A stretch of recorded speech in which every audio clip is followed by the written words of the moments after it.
Dragon Ball Daima has had some crazy reveals, revelations, lore drops, etc. And it's only a little bit over halfway done. So here are the top 5 greatest things that have happened in Dragon Ball Daima so far. Number 5, the mystery of Glorio-chan. Glorio is one of the first characters we meet in Dragon Ball Daima, and he has probably gotten the most screen time of any character whose name is not Goku-chan. Give me future Trunks but make him blue. Even more blue. Glorio is your typical brooding, level-headed kinda deuteragonist of Daima. He's pretty much the only adult in the series, and he's in charge of leading a group of children to resolve a hostage crisis. It's a damn hilarious plotline, even for Dragon Ball standards. His interactions when dealing with Goku have been very comical so far, since they are the complete opposite. But honestly, he's a great addition to the Dragon Ball universe, not just because of his character, but because of his aura of mystery. We still don't know what Glorio's motivations are, or what he's being honest about, and ultimately who he sides with. And whatever the outcome may be, it's going to be a big,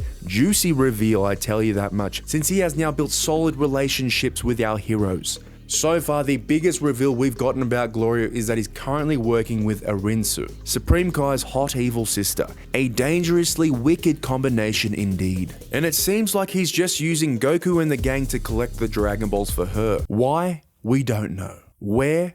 Dragon Ball. Who? I just said Glorio. We will likely see him double-cross Arinsu in the endgame, but surely he's got an even bigger part to play than we all think. Possibly setting up a sequel, or even some fan theories coming true. Wow, very exciting. Number 4 are the Tamagamis. Not only are there Dragon Balls on Earth and Namek, but now we find out that there are Dragon Balls for the dodgy demon folk as well. Absolutely crazy times we live in. There are only 3 Dragon Balls in the demon realm, each of which is guarded by these robot bastards known as the Tamagami, whose sole purpose is to protect the Dragon Balls from any evil, sick bastards. They are powerful warriors, and if you do beat one in battle, you have to fight them in a battle of wits to finally get that juicy Dragon Ball. I love that they introduced these bad boys. They seem to spice things up and have given some sort of hurdle to the Z Fighters, since the Dragon Raider made any challenge in collecting the Dragon Balls obsolete. And I was a huge fan of Tamagami 3, the first Tamagami we meet and saw fall in battle. He was a personality, and we had such a fun battle between him and Goku. And we also got some great battles with the other Tamagami, which resulted in one of the biggest Dragon Ball moments, which I will get to. Number 3, the Majin brothers, the new and improved versions of Majin Buu.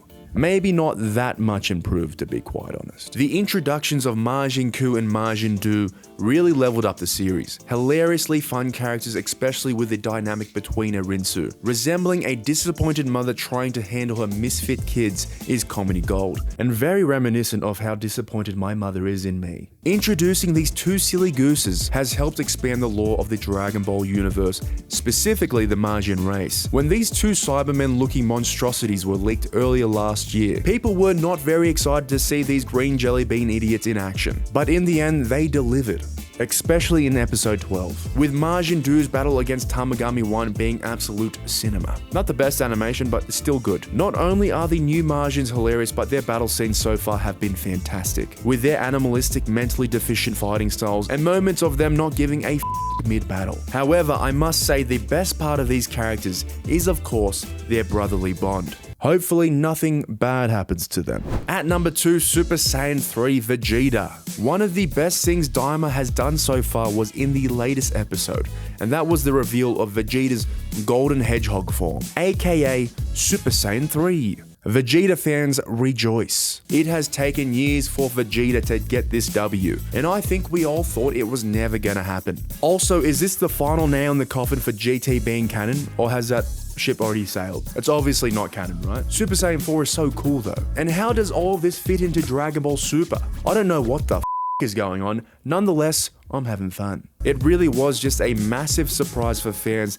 to see Super Saiyan 3 Vegeta, as Toriyama has just continuously stepped around it, or kind of just threw away the idea of Super Saiyan 3 and gone straight to Super Saiyan God and Blue. Fans online have also been loving the design of Vegeta Super Saiyan 3, looking just a little bit different from Goku but keeping the trademark no eyebrows look and having his hair being grabbed from the heavens, looking like an angry golden Sonic. Hopefully we will see his adult form. I wouldn't be surprised if Goku gets another power up just to keep Vegeta in check. We can't be giving Vegeta a win for more than one episode, let's be honest. Now before we get to number 1, here are 3 huge events that will most likely happen before the end of the series. My predictions, let's go. 100% this is going to happen. That's a new fusion form between Goku and Vegeta. It is foreshadowed early on that there will be a fusion as we are introduced to the join bugs of the demon realm, the demon version of the fusion dance or Patara earrings. I believe we will see a new fusion form that is neither Gogeta nor Vegeto, and it's going to be bigger news in Super Saiyan 3 Sonic, I tell you that much. However, this could also be a misdirection. If you look closely at the join bug sign, you can see that there are more than 2 figures represented that can fuse using the join bug. Could we see Goku, Vegeta, and potentially Glorio become one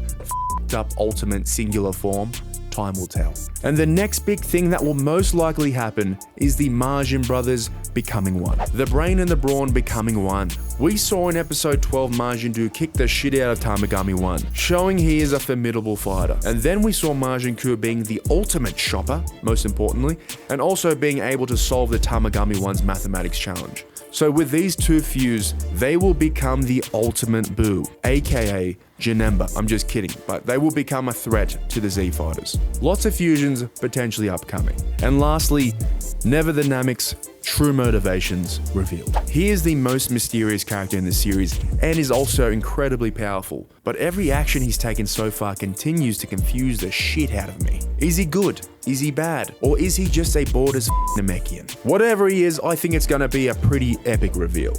Finally, the best thing so far in Dragon Ball Daima has to be the great, the immaculate, the thick Hybis of the third demon world. If you don't like Hybis, I don't like you. This short king got dragged into the battle for the Dragon Balls and has taken it like a champ. He's a cheeky little f***er and only wants to do one thing, and that's go to the beauty parlor. And it's been ruined by the asshole King Candon. In all seriousness, I do love Hybis. Every single piece of dialogue he has is comedy gold. His character has reminded me of how funny old school Dragon Ball was before it got crazy with the power-ups and world-ending threats, which I still do love. But the silliness Daima has reintroduced into the series is fantastic. Also, Hybis is more than just hilarious one-liners and shitting on Vegeta. He's also somehow got one of the most important demon relics that he's currently using as a belt buckle, and it looks absolutely fabulous on him. That demon relic being, of course, the evil third eye that is currently being sought after by King Gomah. It is said that the evil third eye grants the owner unbelievable power, and no one knows where it is.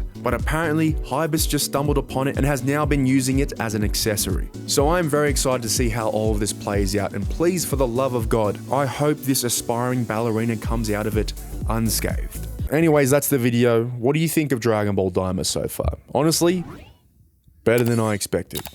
Animation's up and down, but still solid. Still a good time. It's a fun time. Good old time. I like Dragon Ball. Okay, that's it.